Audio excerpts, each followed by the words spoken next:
ควรนอนให้เป็นสุขถ้าเป็นลูกแม่หญิงหรือว่าลูกสะใภ้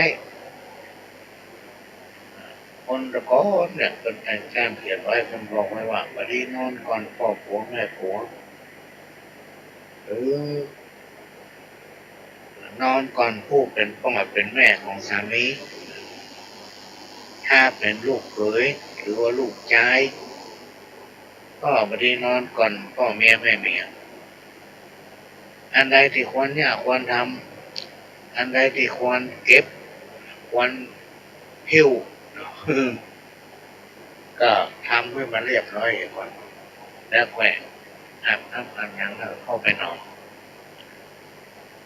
ควรกินให้เป็นสุขถ้าเป็นลูกสะใภ้หรือว่าลูกยิงก็บอกควรกินข้าวหรือกินอะไรอย่างก่อนพ่อผัวแม่ผัวบดีรักกินซ่อนกินถ้าเป็นลูกเขยหรือว่าลูกชายก็บอกว่ากินข้าวหรือว่ากินอะไรอย่างก่อนพ่อแม่แม่เมียกินอะไรอย่างก็ให้พอเพื่อนพ่อจะไปหันแกกินจะไปกลัวเสียเปรียบพ่อแม่แม่เมียถ้ากลัวเสียเปรียบพ่อแม่แม่เมียเนี่ยโอ้ยุ่งเป็นสุขควรนอบน้อมต่อเทวดาในบ้าน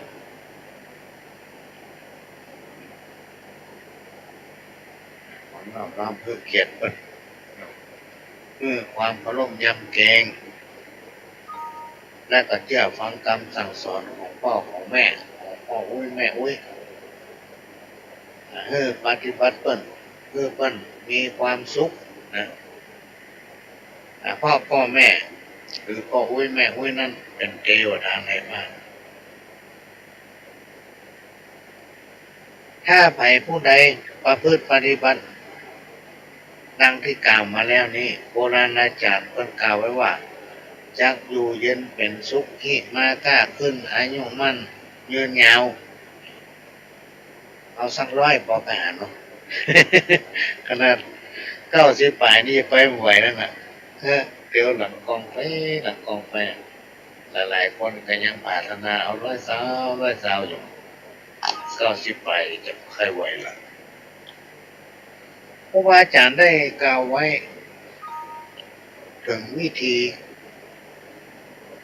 การลดข้อกรรมเพื่อเบาบางหรือถ้ามีกรรมบพรนะว่าจะหายไปได้หรือว่ายกย้ายค่ายหนีหรือว่าหลีกเว้นเมื่อมันทำบุญพี่น้องท่านผู้ฟังมันกับไหว้สักการะเป็นต้นว่าไหว้พระสวดมนต์ก่อนนอนทำบุญตักบาตรหยาดน้ำอุทิศส่วนบุญส่วนกุศลเพื่อเจ้ากรรมนายเวรและก็ไผก็แล้วแต่ที่ล่วงรับขันไปแล้วที่ตายไปเมื่อแล้วเพราะว่าจะเป็นญาติหรือ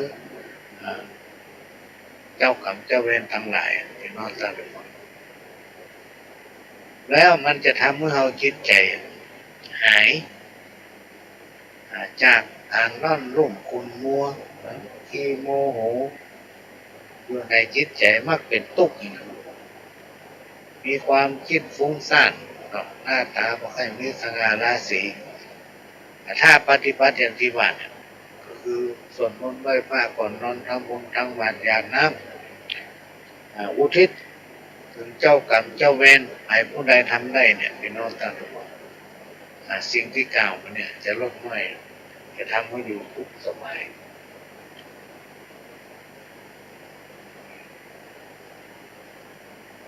ในโลกปัจจุบันเนี่ย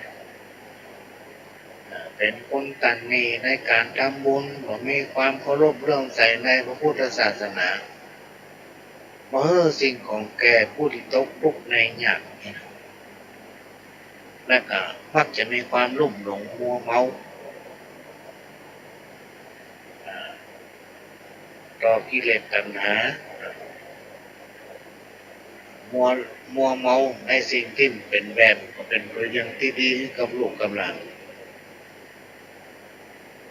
ท ถ้าไผ่ปฏิบัติอย่างเงี้ยพี่น้องท่านทุกคนมักจะปะแต่ความรุ่มร้อนอยู่เสมอมักจะปะความรุ่มร้อนอยู่เสมออันนี้ก็เอามาเล่าโอ้ฟังหนึ่งมาเล่าโอ้ฟัง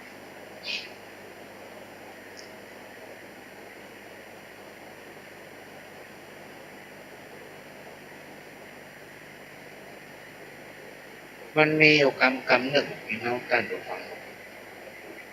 อุปนิสัยของคนเราเนี่ยเป็นคนแต่บางคนเนี่ยเป็นคนที่หันแก่ตัวคนที่หันแก่ตัวเนี่ยมักจะจำแต่สิ่งที่คนอื่นทำคือกับตัวเองแต่สิ่งที่ตัวเองทำคือกับคนอื่นเนี่ยไม่ได้ประจำประจำประจำในสิ่งที่เพื่อนทำกับตัวหน้าที่ตัวไปทำกับเพื่อนหลายครั้งหลายคนมันประจำเอาใจเพื่อนมาใส่ใจตัวเอาใจตัวเป็นใหญ่มักจะคงเหงคนอื่นว่าคนนั้นว่าคนนี้เราไปซ้อมงอดตัวเขาอันนี้เพื่อนเขียนมาอู้ก็เลยเอามาอู้ถ้ามองคนตะกอนเพื่อนบอกว่ากินบุญเก่ากรรมของครูบาอาจารย์ของเราแก่ถ้าเป็นกรรมของเราที่เป็นบอกเราต่างๆกันมาหมายถึงเมื่อในอดีตชาติเป็นผู้ที่เคารพเลื่อมใสในพระพุทธศาสนาผู้ง่ายๆเป็นคนใจบุญได้ทำบุญเนื้อทานบริขาดเกิดมาในชาตินี้จึงพบปะกับความอุดมสมบูรณ์สุขกายสุขใจกินได้นอนหลับแต่ไม่ได้ลืมเนอะว่าเขาได้อยู่ดีสบายก็อย่าลืมทำบุญให้ทานเพื่อเสริมชะตาบารมีเพื่อไปเชื่อมขบุญเก่าเป็นน้องตัดก่อนถ้าไผ่ประทำในก็เรียกบุญเก่าหมดกระบอกตึกถ้าบุญเก่าหมดเนี่ยมันมีอย่างไม่ช่วยได้สักอย่างพี่น้องท่านทุกคนหลายคนมาคิดถึงการทำบุญหรือทานมาคิด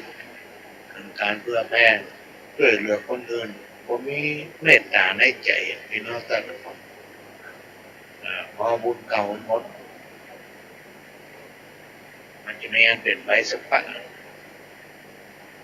อันนี้ก็มาฝากไว้การมาทำกรรมเรื่องพี่น้องท่านทุกคนที่มันบอกว่ากินบ้านกินเมืองกินบ้านกินเมืองนี่มันมีความหมายว่ามักเป็นคนบ่ชอบยากอ่านนักมันก็เบาการเบามันก็มาสู้มีอุปนิสัยกินนั่นน้อยนี่น้อยโอ้เจ้าประมาณตนมาหิมาหามากินด้วยสติปัญญาของตัวเก่าชอบหากินในทางทุจริตคนประเภทนี้บนห้องอ่ะมันหันเงินหน้าดำหันคำหน้าเศร้าถ้ามันได้สตางค์นะมันรักหัวมันเริ่มพอหน้าไปสักคนเป็นคนที่ชอบเอาตัวรอดแต่มาเป้าชอบแก้ผ้าเอาหน้ารอดหรืออวดตัวเก่าชอบยกย่องตัวเองแล้วไปอู้ข่มป้นคนอื่นมันมีความจริงใจกับไผ่คนประเภทนี้พี่น้องท่านผู้ฟังของมันได้กินอย่างเดียวนะคนอื่นไผ่อย่างเงี้ยได้เป็นจ้างเลยคนประเภทนี้พี่น้องท่านผู้ฟังมันมีความจริงใจกับไผ่สักคน ทุกเวลาละมักจะหักหลังพักพวกเพื่อนฝูง